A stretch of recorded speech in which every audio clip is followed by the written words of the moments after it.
أينما كنا أينما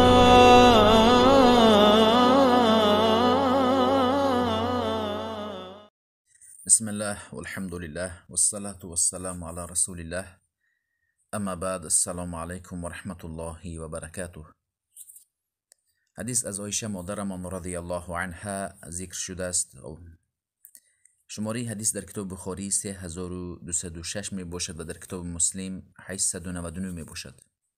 عایشه مادرمان میگویند که پیامبر صلی الله علیه و سلم وقتی که پارچه از ابر رو می دیدن که به درور رد و برق داشته باشد، وقتی که به سوی مدینه آمده شده باشد، پیامبر به خانه شان می در آمدند، به حجره می در آمدند و می بر آمدند که رنگ رویشان دیگر می شد.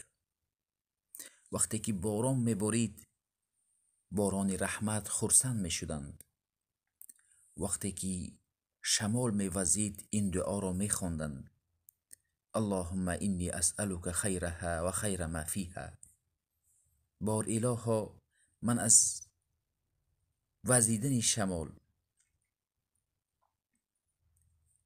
یعنی خیرش رو از تو میپرسم و خیری که در آنچه که در باران است از تو میپرسم و خیر ما ارسلت به و اعوذ بک من شرها و شر ما فیها و شر ما ارسلت به.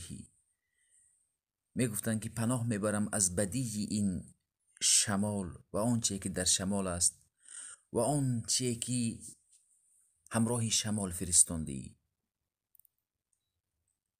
در حقیقت شمال گاه نعمت می باشد. در قرآن ذکر شده است که این فی خلق السماوات والارض و اختلاف اللیل و النهار. آیتی است که و تصریف الریاح، خیلهای شمال. الله گاه شمال می فرستد که شمال باردار می کند آن گلها را. گاه شمالی است که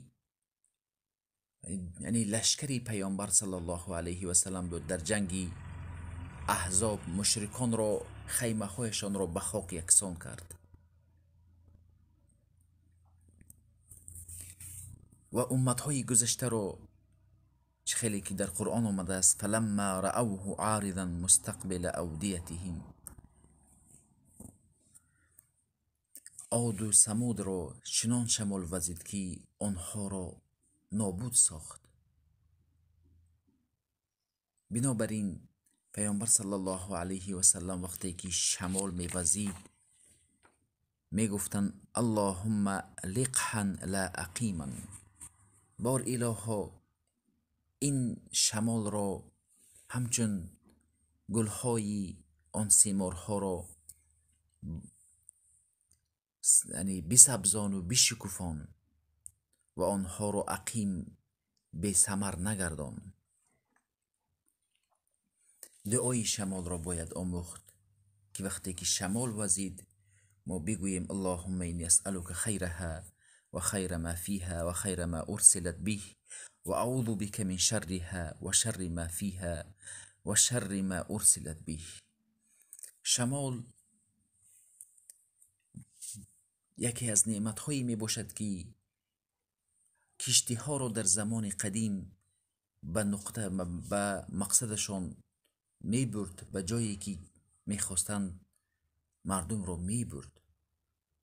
و اینچنین در این زمان با واسطه شمال برق را حاصل می کنند که و آسیا می سازند و به مردم چقدر این شمال یک نعمت می باشد. بنابراین وقتی که شمال می وزد ما دعا را بخوانیم که از خیرش نصیب بکند. گاهی می شود که امتهای گذشته را نابود ساخت، دشمنهای پیامبر را شکست داد، خیمه هایش را. این لشکری از لشکری الله می باشد. سلیمان علیه السلام را یک ماهینه راه را در یک مدت شمال می برد، می آورد. این بود حدیث درباره شمال السلام علیکم و رحمت الله و برکاته.